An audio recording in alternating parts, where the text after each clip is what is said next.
Studies in the Department of Arts at Northumbria University.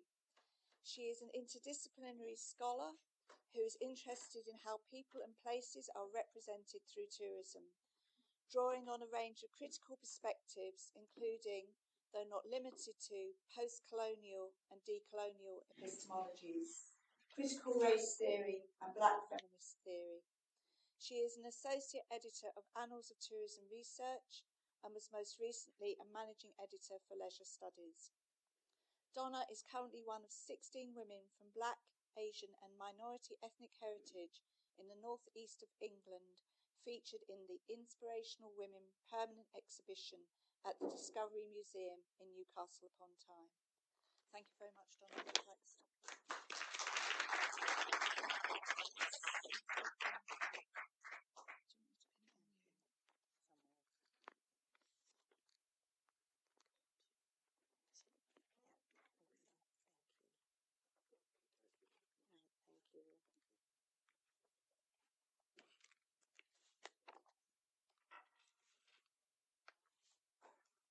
Okay, can everybody hear me?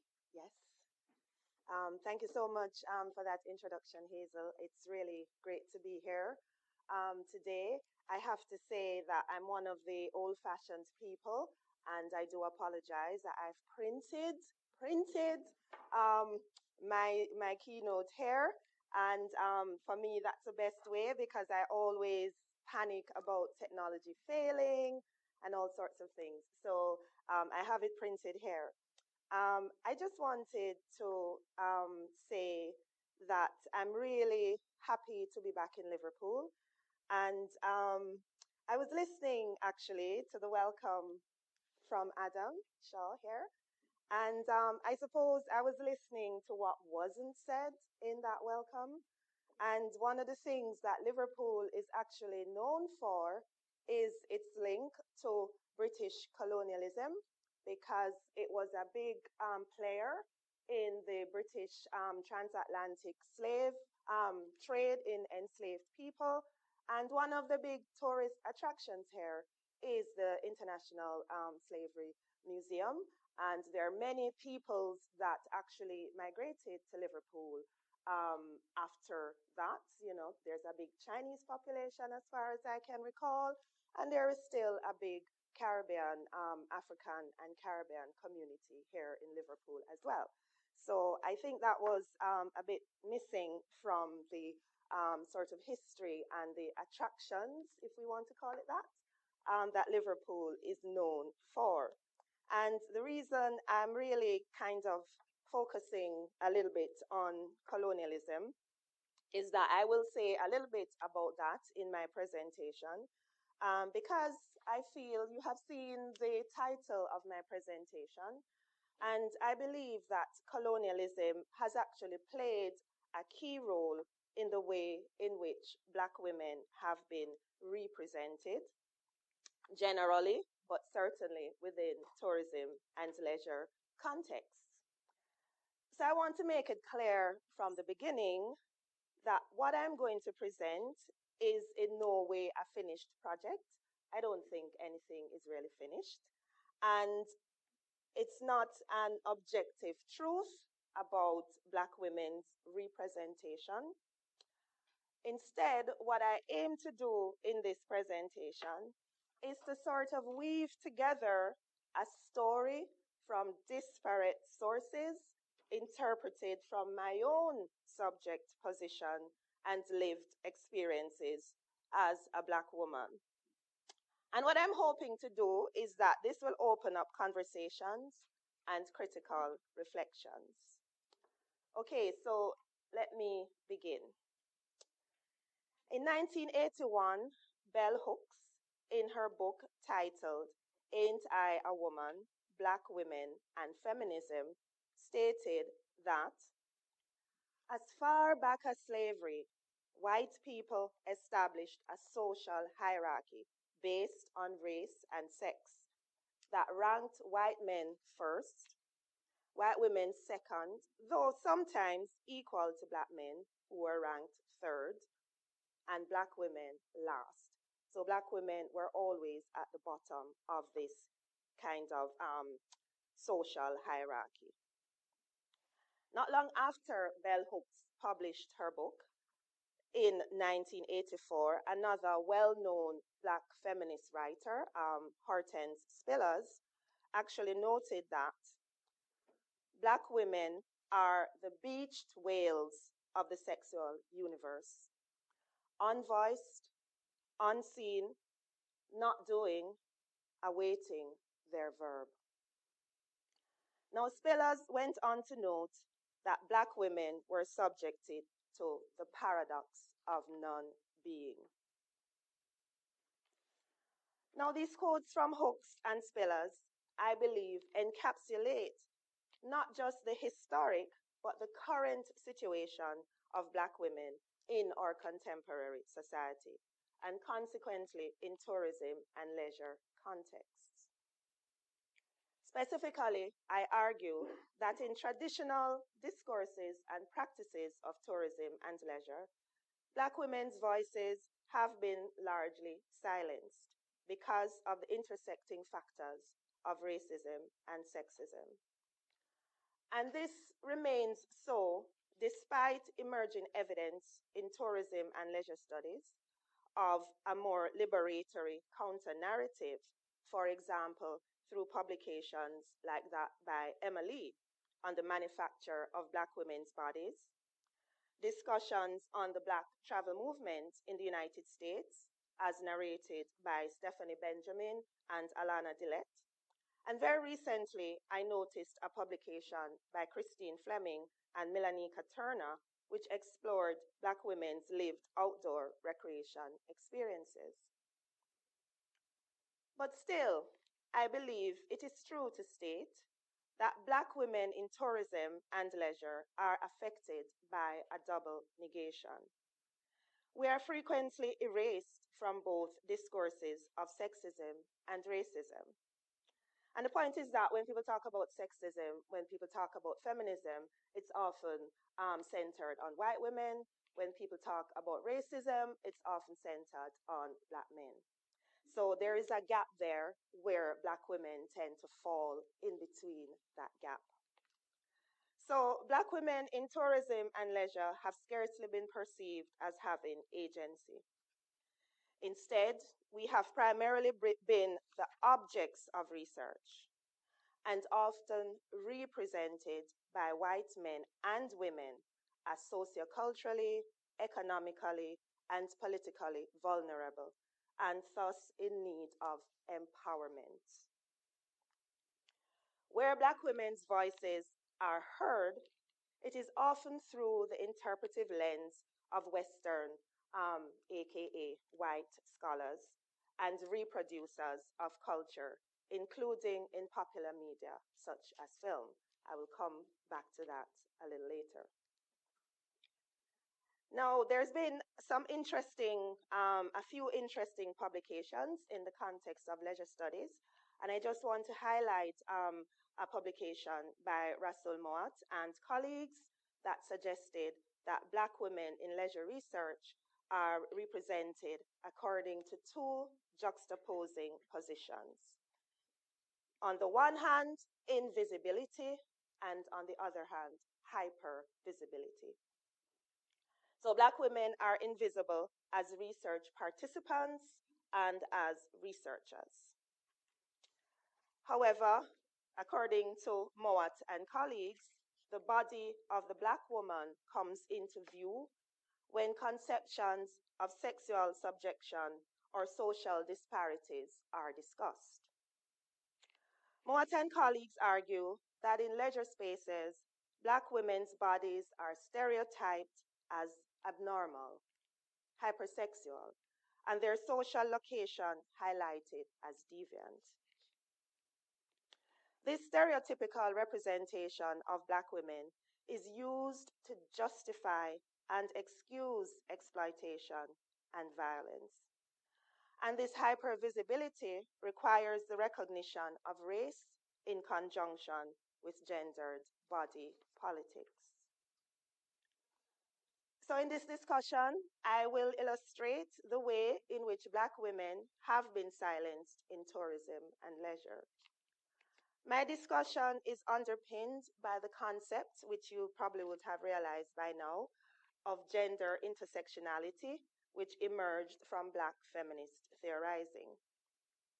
Such an approach rejects reductionist views of women's experiences in tourism and leisure and the attendant power relationships that are thereby reproduced. In tourism and leisure studies, there are scarcely any publications which draw on Black feminist epistemologies. There are, however, some exceptions, as I've mentioned before, Rasul Moat's publication in 2013, which analyzed the Black female body as both invisible and hypervisible. Arti Ratna, also in 2017, examined the contribution of Black feminist analyses to studies of sport and leisure. And Mary MacDonald and Renee Shelby, also in 2017, examined the problem of whiteness in leisure and sport practices and scholarship. However, what I noticed is that many publications have been written by white Western scholars, and only very few have emerged from Black women themselves. This itself is a form of erasure, which reflects and reinforces the coloniality of tourism and leisure. And by coloniality, I am using the definition of Maldonado Torres, which refers to these long-standing patterns of power that really emerged as a result of colonialism and that survives colonization. Now, coloniality is actually maintained alive in books, in the criteria for academic performance, in cultural patterns, in common sense, in the self-image of people's aspirations of self, and in so many other aspects of our modern experience. And I would like to add to this, coloniality survives within tourism and leisure discourses and practices. Black feminists have played a key role in exposing the multiple oppressions faced by Black women, while at the same time acknowledging the heterogeneity in the very notion of Black woman. There's a difference in what Black actually means when we're talking about Black women. And what I've noticed is that historically, when we talk about Black British feminism, unlike in America, the term Black, and I'm drawing here from Heidi Mirza, has historically been used as a political statement that describes a shared consciousness experienced by all those women from the British colonial diaspora who have been silenced and objectified in discourses of British whiteness. So traditionally, particularly around the 1980s or so, when we spoke about Black feminism in the UK, we were really talking about Black in the context of all of those other women who were basically not white and who were subject to the colonial experience, whether historically or in the present. So that included a range of racialized groupings, including African women, Caribbean women, Asian women, and so on. So that was how Black was used in the UK when we talk about Black. It's still used in that way in some contexts, but I noticed that in the context of the America and other places, Black tends to be confined to women of African, Caribbean, perhaps Latin American. That's the kind of Black that we tend to understand it as. And that is what I'm going to be using in this presentation because also of my own subject position as a Caribbean woman of African lineage. And this understanding of Blackness, I think, is also manifested in much of the literature and the examples that I'm going to provide in this presentation. So I'm going to start with how Black women have been silenced historically in both discourse and practice through the prism of two well-documented examples of the hypervisibility of the Black female body as grotesque animalistic, and unnatural. Now, these examples are drawn from museums and exhibitions, which are actually important places and spaces for leisure and tourism, because I'm sure you're going to visit some museums while you're here. And these are really important spaces in which we have witnessed, and exhibitions as well, in which we have witnessed. And you might well know these examples that I'm going to present here. And the first one is around the lived reality of Sarah Bartman, who was a South African Black woman who lived in the 1800s. Now, in 1810, Sarah was brought to Britain by a Boer farmer, and told that she could make her fortune by displaying herself to the public. She was actually promised repatriation back to South Africa after 2 years, but this promise was not kept. Not unsurprising, I would add. According to Jean Young, in a 1997 publication on Sarah Bartman, a British doctor described her body shape, and this is how he described her body shape: large buttocks, genitalia, and breasts, which he found amusing, inferior, and oversexed. Bartman was displayed for customers throughout London and Paris who paid to view her partially naked body. She became known as the Hottentot Venus, and it has been said that she was marketed as, and I'm quoting, the missing link between man and beast, end of quote, becoming one of the most famous celebrity exhibits of the 19th century. Now, even after she died at about the very young age of 26, her humiliation continued as her body was dissected and the parts preserved and kept on public display in the famous Paris Anthropology. I've translated it from French because I can't speak French and I don't want to totally destroy the pronunciation. So I've translated it, the Paris Anthropology Museum of Humanity. Okay, so Bartman's dissected body literally became a museum object. Her body parts remained on display there for 150 years until they were moved to a storage area in the 1970s. Now, when Nelson Mandela became president of South Africa in 1994, he really campaigned and advocated for the return of Sarah's remains to South Africa for a final burial. The story, this is actually, this is really an interesting series called The Stuff the British Stole, which is on ABC radio in Australia. And I was going through it and I found this episode on the 9th of November 2021 when they were talking about Sarah Bartman. And you can see the bottom picture is an extract from, the exhibition posters. And if you can see what it says now exhibiting Hottentot Venus. Just arrived from the interior of Africa, the greatest phenomenon ever exhibited in this country, right? And what they were doing on this podcast was to sort of recreate what might have happened when people came to visit this exhibition, right? And this was what they were saying. Folks of all ages are dressed in their finest. They pay 2 shillings and sneak their way into a large room. On the stage is a near-naked woman, who is Sarah. A man standing close by orders her to sing, to dance, to walk. And those in the audience who've paid extra push to the front to poke the woman's black skin. So what I'm saying is that remember I said that Nelson Mandela asked for her body to be repatriated, which it was, and she had her burial in South Africa. But her story does not end there. In 2000, there is a black male South African artist called Willie Bester who was commissioned to do a sculpture of Sarah Bartman.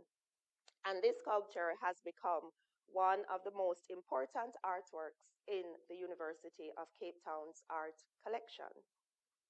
Now, if you know anything about the University of Cape Town, it was really where the roads must fall. If you've heard about that campaign movement, it was a massive movement to decolonize the university, and that was one of the first incidents of people demanding that statues be torn down, because Cecil Rhodes, who is a noted, I won't go into the history of Cecil Rhodes, but it's the Rhodes. Rhodes is referring to Cecil Rhodes because there was a statue of Cecil Rhodes at the university, and the students, there's a big protest which was transported into many countries, including in the UK and elsewhere. And during the time of those protests in the University of Cape Town in 2015, 2016, remember that this guy got, Sarah Baartman's statue was there, and during that time, the Black women students at the University of Cape Town closed the sculpture in a kanga and a head wrap. So these women argued, give Baartman her dignity. Now, this clothing of the statue actually provoked even more debate, and it evoked some strong emotions. So on the left of you, that is the statue, because this artist makes, his work is based on using metal, to make statues, different metal parts and so on. So on the left, you'll see the naked statue, and on the right is how it was closed by the women students. And that caused a lot of controversy. And this was left, the closed statue was actually left that way until around 2018. Then a librarian at University of Cape Town, a white man called William Daniels, he removed the kanga and the head wrap. And this caused further protest. There's actually a professor, a Black woman professor at the University of Cape Town called Eliwani Ramuganda, who asked, why would a white man see the need to derobe a sculpture in order to expose a naked Sarah Baartman yet again? And in his response, Daniels, who is the name of the white man I'm speaking about, stated that his removal of the kanga and head wrap was not actually disrobing, because only a person can be disrobed, and the sculpture is not a person, and it was not clothed but covered up with cloth. Now, part of the demonstration that was happening at the time, it allowed people to, when you have people writing or typing their own responses to these exhibitions.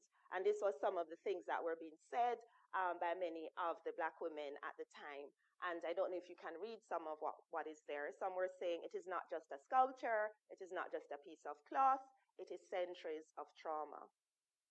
Another one says the psychology of colonialism as Black women as permanent objects of display. Sarah Baartman, once again, a series of body parts. Now, this action by Daniels, and he actually received a lot of support for his actions. And as I said, it evoked a powerful response, particularly from a collective of Black women academics at the University of Cape Town. And under the banner of the Black Women Collective, they argued in March 2018 that the prerogative of looking but not being seen characterizes imperial power. To look at a clothed sculpture of Sarah Baartman is perhaps the disruption of this sadistic pleasure of looking. It is to ask, what do you see when looking at Sarah? Not just as a sculpture, but an intricate symbol. It asks us to question the Hottentot Venus complex implicated in the looking and prodding of her naked body. Now, going back to Rasool Moat and colleagues, they claimed that this historical context of Sarah Baartman has had long-standing impacts on understanding Black women's bodies as hypersexualized spectacles for consumption.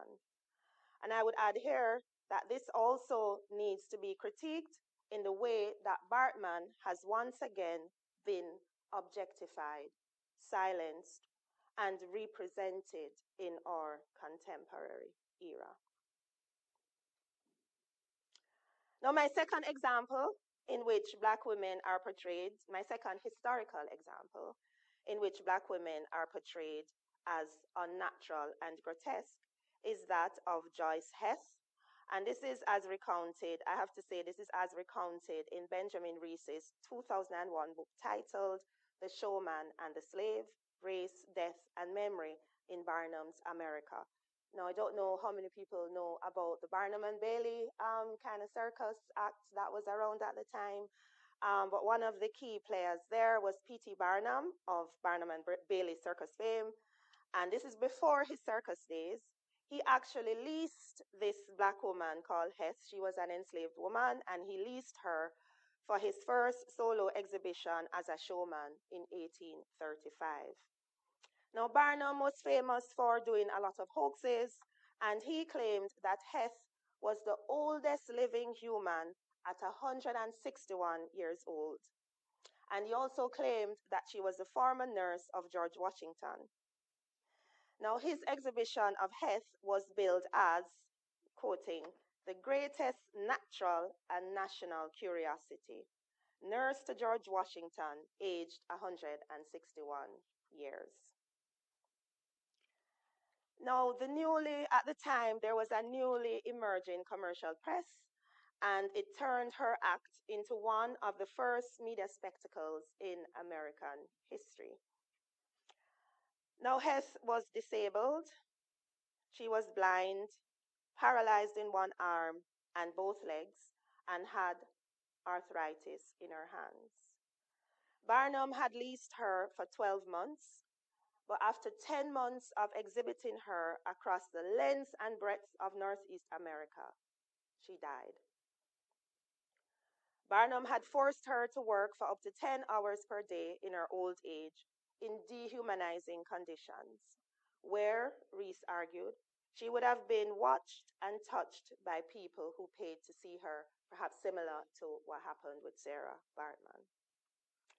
Barnum treated her as both a freak and a venerated relic of history, who told stories about her time nursing the boy, George Washington. She sang hymns to the audience, which Barnum claimed she used to sing to Washington as a baby. Although Barnum would later deny it, he boasted about extracting her teeth to exaggerate her age. He also placed a notice in a magazine that Heth was not actually a human at all. She was simply just a curiously constructed automaton, or a mechanical imitation of a human being. Now, as Barnum had the rights to exhibit her for 12 months, and she had died after 10 months, he arranged for a public autopsy, ostensibly to verify her age and the plausibility of her story about having raised George Washington. He rented out an amphitheater on Broadway and sold 1,500 tickets at 50 cents per person to the public. This showcasing of Heth actually coincided with the heyday of blackface comedies. According to Rees, Barnum was thus able to display Heth as a racial other. Actually, in one chapter in part 3 of his book, Rees purports to imagine not what white audiences made of Heth, but on what she might have made of them. Now, Rees, of course, is a white man writing about this, and he's trying to imagine what she, Heth, might have made of the audience. Of course, we can only imagine, and we will never know, as Heth never told her own story. In a 2003 review of Rees's book by George Rehin in the Journal of American Studies, Rehin claims that this speculative final chapter by Rees, and I'm quoting, virtually leaves blank 30 years of Heth's life between her only documented appearance as a slave and her emergence as a grotesque exhibit. The details of performance and exhibition fascinate. The analyses of attraction and repulsion convince. But, Rehin adds, in the larger theater of slavery, popular culture, and modernization in the 1830s, Joyce Heth was simply a sideshow. So that even where Black women's bodies were hypervisible, as in the examples of Sarah Bartman and Joyce Heth, such hypervisibility is filtered through a white gaze, and thus Black women are again rendered mute, invisible, a sideshow, as it were. In a sense, this silencing of the hypervisible Black woman represents, and I'm quoting here, a negation of the negation, to borrow a phrase from Argentinian philosopher of liberation, Enrique Dussel. It is important to note here that this objectification of Black bodies was not actually restricted to women. Some of you might argue that. It was not restricted to women, but because several Black men were also similarly objectified and dehumanized in these kinds of museum exhibits and, kinds of zoos and so on that existed during that particular Victorian era. However, according to Stephen Small, sexist stereotypes of women have prevailed from the inception of museums, and stereotypes of Black women have been the most demeaning of all racist representations in museums. And he goes on, and this he actually drew from, I don't know if you have read this book by Peter Fryer back in 1984, called A History of Black People in Britain. And this is Small, actually drawing from Peter Fryer. And he states that, and I'm quoting, historically, museums in Britain have held some of the most reprehensible images of Blacks as barbarians and savages, and the vicious images of Black women since the advent of European colonialism. Now, more than 100 years after Bartman and Heth, Audre Lorde, in her essay titled Uses of the Erotic, spoke about the negation of the Black female lesbian body as a discursive field. And this was before Kimberly Crenshaw coined the term intersectionality to refer to the double oppression of Black women because of the twin forces of racism and sexism. Just a few years ago, actually, in 2022, Madeleine Graham and Douglas Allen still noted that in the context of America, Black women's bodies within museum spaces are often erased or marginalized. So that's my historical context, okay? So I will now demonstrate my point about the way in which Black women have been silenced in tourism and leisure through this more recent example.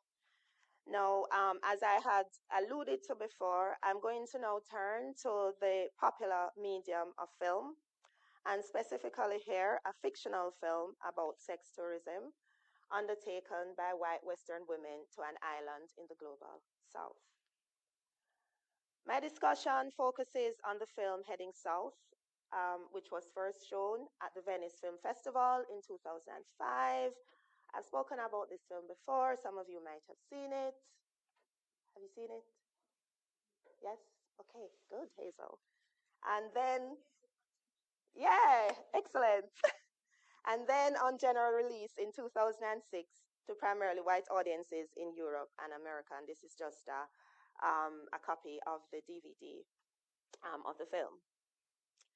Now, while this film is about white female sex tourism, in this discussion, what I'm going to do is not really to talk about the white women, but to bring the Black women in the film to the fore and discuss the ways in which they have been represented in this film.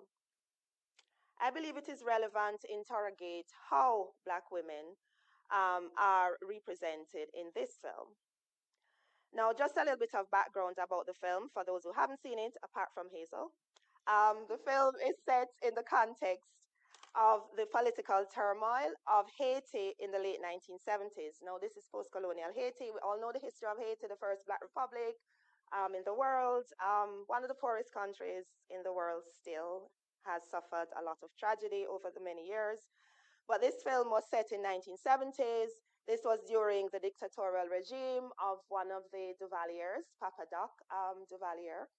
And it tells the story of these three middle-aged North American white female tourists who visit the island for sex with local young Black men. Now, the three main protagonists in the film are of course, the three white women.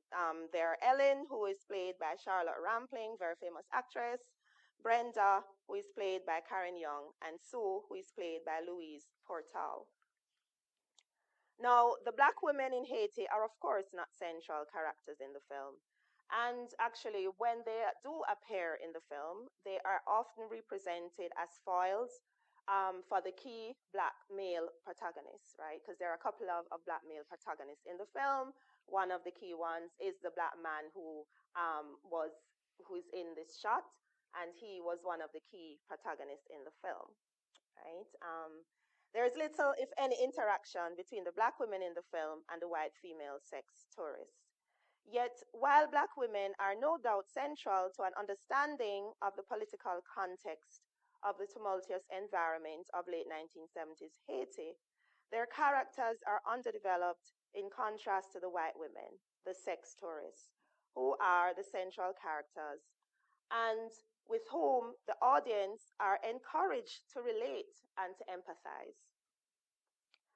In a review of the film by Holden in 2006, it is stated that the film is, and I'm quoting, too sophisticated to demonize these white women whose relationships with their young lovers, their young Black male lovers, are more tender and nourishing than overtly crass.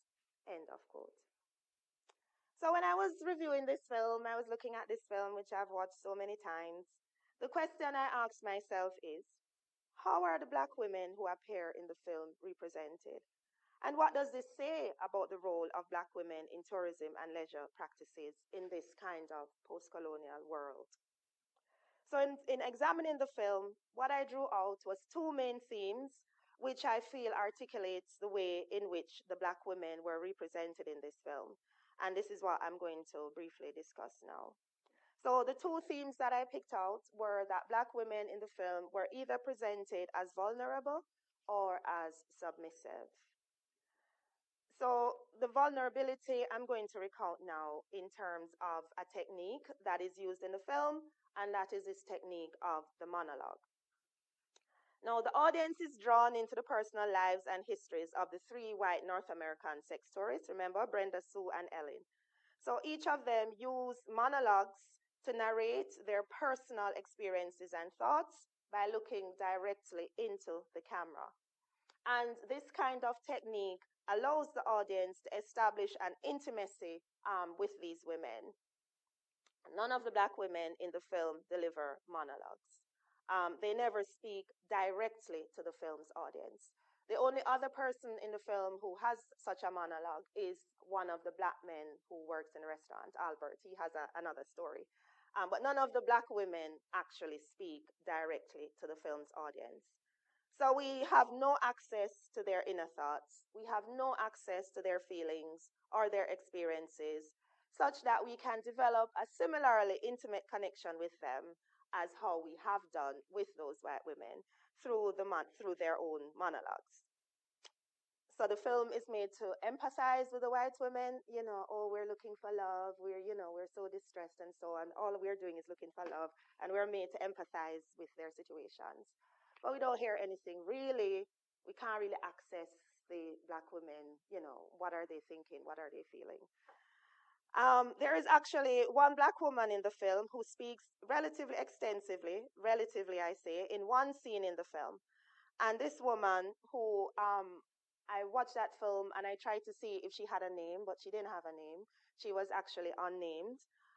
But she is apparently the ex-girlfriend of the main Black male protagonist, this guy here, because he's the one selling his services to the women for sex.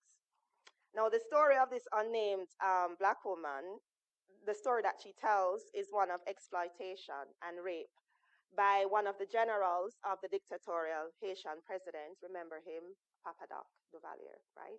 So she apparently was being, abused by one of the generals. And eventually in the movie, she is murdered.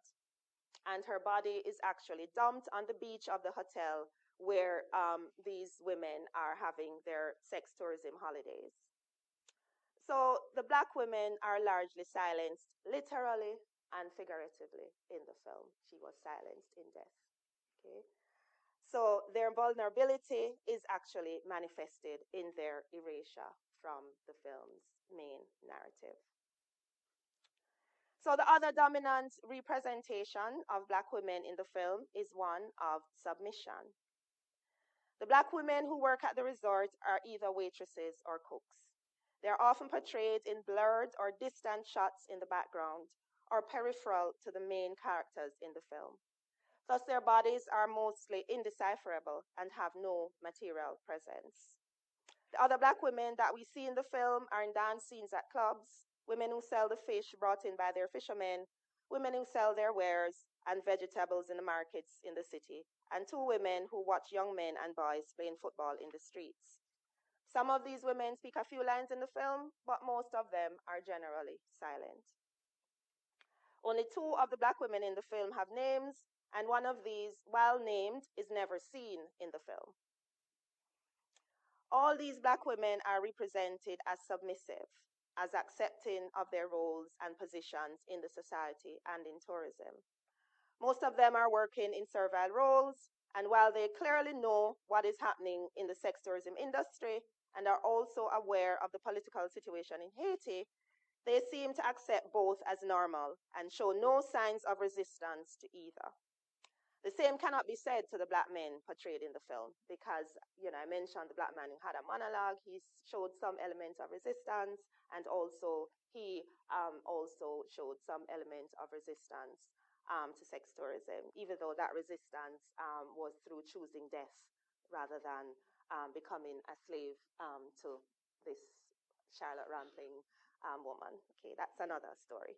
So in the film, Heading South, white women are racialized as privileged and having agency, while black women are largely silenced, and where they do appear in the film, they are portrayed as scarcely having any agency over their own lives.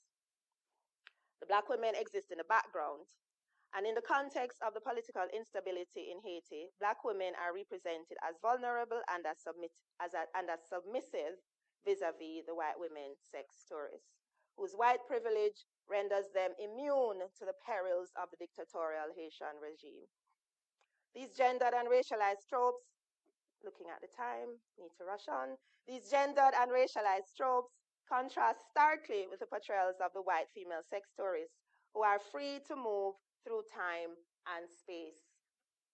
At the end of the film, we do not know what happens to the black women in the film, apart from the one I mentioned before, who is killed by the henchmen of the dictatorial Haitian president and whose body is dumped on the beach, actually, with this Legba, he's called, the black male protagonist, who was her ex-boyfriend. So both of them were killed and dumped on the same beach of the hotel where the sex tourists were staying. So the only thing we know about her is that she is reunited with Legba in death. Now, after this double murder happens at the resort, the three white female sex tourists take different paths. Sue remains in the resort. Ellen returns to her home in America. Remember, they're free to move wherever they want to move. However, Brenda vows to continue her travels. Her final words are instructive as we see her on a boat headed to another Caribbean island, a slight smile on her face and her hair blowing in the wind. This is what she says. Of course, I won't go back home. Besides, I don't have a house anymore or a husband. I want nothing to do with the men from the north. I want to visit other islands in the Caribbean, Cuba, Guadeloupe, Barbados, Martinique, Trinidad, Bahamas. They have such lovely names. I want to know them all. Now, the black women cannot escape their material realities. They have submitted to their condition. They are vulnerable to being exploited. They cannot and will never know the other Caribbean islands. Now, such representation perhaps belies the reality of their experiences and role in the tourism sector in the post-colonial world. The white women in the film are represented as having much more depth as characters, in contrast to the black women who are represented as one-dimensional. Yet, being a black woman in tourism and leisure spaces can also be a source of liberation. I'm getting to the happy point now, right? As I will now briefly discuss. The representation that I have recounted historically and in contemporary times is in stark contrast with black women's self-representation. For example, in the United States, where there is talk of a black travel movement that is significantly powered by black millennial women who express their travel experiences using digital and social media. This is an example of one of these women. There is also the example of two walking groups, Black Girls Hike in the UK and Girls Trek in the USA. Now, Black Girls Hike is a walking group for black women founded by a black woman, Rianne Fatinikun, in 2019 in the UK. And this group was created to provide a safe space for black women to explore the outdoors. This safe space of a black women's only walking group was required because, according to Rianne Fatinikun, who started the group in an interview that she did in 2020, safe outdoor spaces for women can be limited, especially for women of color. I set up Black Girls Hike to fill that gap after noticing the lack of representation as a way to include us in the narrative and challenge stereotypes. On the other side of the Atlantic, Girl Trek was founded in 2010, much earlier, by two African-American women, Morgan Dixon and Vanessa Garrison. Now, Girl Trek is described on its website as a life-saving sisterhood, a global movement of black women leveraging the historic legacy of walking and the power of self-care as a pathway to heal and transform our lives. We believe walking 30 minutes a day is a radical act of self-love and the root of a cultural revolution. So these brief examples demonstrate that at least in the countries of the global north, black women are rejecting their marginalization in tourism and leisure spaces. It is important to note that these have been embraced for, with, and by black women, as this is a crucial political act of liberation from the double oppression suffered in Western societies, built upon racial and gendered hierarchies which silence and marginalize us. My aim in this presentation, therefore, was to highlight from my own subject position as a black woman the way in which we have been traditionally muted in tourism and leisure by the powerful forces of coloniality. To do so, I have traced the way in which we have been represented in tourism and leisure discourse and practice historically and more recently. I've also briefly demonstrated that today we are fighting back against our marginalization, fighting back against our silencing, fighting back against our erasure, fighting back against stereotypical representations, using tourism and leisure as political acts of liberation. Indeed, according to Girl Trek, when black women walk, we take back our power. So I want to end this presentation with excerpts from a 1998 poem by Donna, who is a South African black woman writer, poet, and storyteller. And she wrote this poem for Sarah Bartman, who I referred to before. And I'd just like to leave you with some excerpts from that. It's a longer poem. Don't have time to read it, so I'm just giving you some excerpts. I've come to take you home, home. I've come to wrench you away, away from the poking eyes of the man-made monster who lives in the dark with his clutches of imperialism, who dissects your body bit by bit, who likens your soul to that of Satan and declares himself the ultimate God. I've come to soothe your heavy heart. I offer my bosom to your weary soul. I will cover your face with the palms of my hands. I will run my lips over the lines in your neck. I will feast my eyes on the beauty of you, and I will sing for you, for I have come to bring you peace. I've come to take you home, where I will sing for you have brought me peace, for you have brought us peace. Thank you very much.